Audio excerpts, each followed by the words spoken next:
Poultry, dairy এবং pharmaceutical শিল্প যেটা বাংলাদেশের সম্পদ, সেই সমস্ত শিল্পকে ইজারা দিয়ে দেওয়া হয়েছে। সেই সমস্ত শিল্পের ভবিষ্যৎকে মারাত্মক হুমকির মুখে ফেলে দেওয়া হয়েছে শুধুমাত্র এই একটি চুক্তির মাধ্যমে। কেন এই চুক্তি ক্ষতিকর সেটা আমাদের জানা দরকার। এই চুক্তির ভেতরে এমন কিছু ক্লজ, এমন কিছু অনুচ্ছেদ আছে যেটা বাংলাদেশের শিল্প, বাংলাদেশের কৃষি, বাংলাদেশের স্টেট এন্টারপ্রাইজ, বাংলাদেশের সমস্ত ধরনের ব্যবসার জন্য হুমকি স্বরূপ। আমাদেরকে বাধ্য করা হচ্ছে বাধ্যতামূলকভাবে আমেরিকা থেকে ৭,০০০ পণ্য বিনা শুল্কে আমদানি করতে হবে।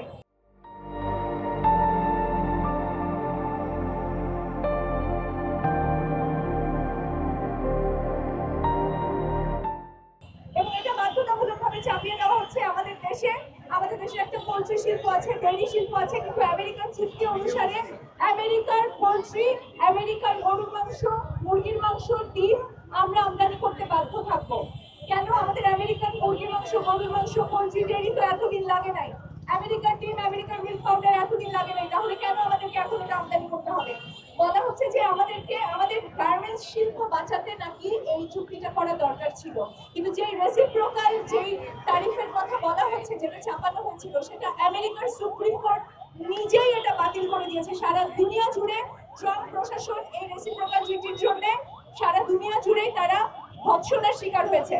সে যেই যেই যেই তারিফ বা যেই শুল্কটা আমেরিকার সুপ্রিম কোর্ট বাতিল করে দিয়েছে, সেই শুল্কটা অ্যাভয়েড করার জন্য নাকি আমাদেরকে এই চুক্তি করতে বাধ্য করা হচ্ছে। সেই চুক্তি আমরা করতে বাধ্য হচ্ছি।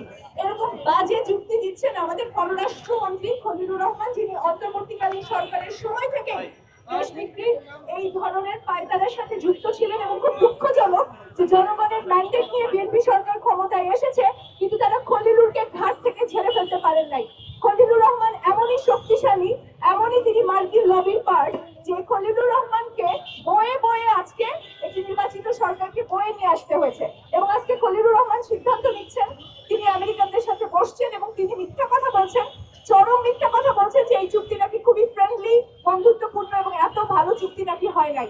আমরা ভৎসনা জানাতে চাই, আমরা প্রতিবাদ করতে চাই যে এই ধরনের দেশ বিরোধী চুক্তি করার পরেও তারা একের পর এক মিথ্যা তথ্য দিচ্ছেন। যখন এই চুক্তি আপনারা গুগল সার্চ করলেই দেখতে পাবেন, নিজেরাই পড়তে পারবেন যে বাংলাদেশের প্রত্যেকটা সেক্টর, প্রত্যেকটা শিল্প খাত, কৃষি থেকে শুরু করে পোলট্রি, ডেইরি এবং ফার্মাসিউটিক্যাল শিল্প যেটা বাংলাদেশের সম্পদ, সেই সমস্ত শিল্পকে ইজারা দিয়ে দেওয়া হয়েছে। সেই সমস্ত শিল্পের ভবিষ্যৎকে মারাত্মক হুমকির মুখে ফেলে দেওয়া হয়েছে শুধুমাত্র এই একটি চুক্তির মাধ্যমে।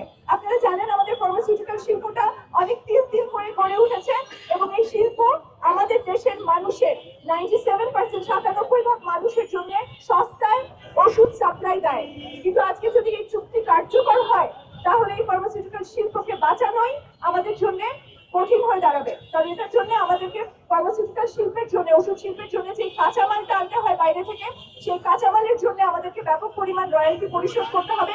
এটার মধ্যে দিয়ে ওষুধ শিল্প টিকে থাকাটা খুব ডিফিকাল্ট হয়ে দাঁড়াবে।